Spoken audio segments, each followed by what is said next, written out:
कराची में मौसम सरमा की पहली बारिश के बाद सर्दी की शिद्दत में इजाफा हो गया। महकमा मौसमियात की जानिब से कहा गया है कि शहर में आज रात और कल हल्की बारिश का इम्कान है। मजीद जानेंगे डॉन न्यूज़ की नुमाइंदा अनीला सिद्दीकी से। अनीला, बताइए कैसा मौसम है शहर कायद का?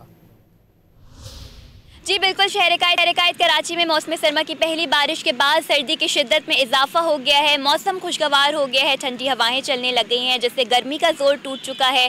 सदर, जेल रोड, डीएचए समेत शहर के मुख्तलिफ इलाकों में हल्की बारिश रिकॉर्ड की गई है, जबकि अभी भी कराची के कुछ इलाकों में हल्की फुल्की बारिश का सिलसिला जारी है। इसके अलावा महकमा मौसमियात की जानिब से पेशगोई की गई है कि आज रात और कल हल्की फुल्की बारिश का इम्कान है। बारिश के बाद सर्दी की शिद्दत में भी इजाफा मुतवक्के है। शहर कराची का कम से कम दर्जा हरारत 14.5 डिग्री सेंटीग्रेड रहा।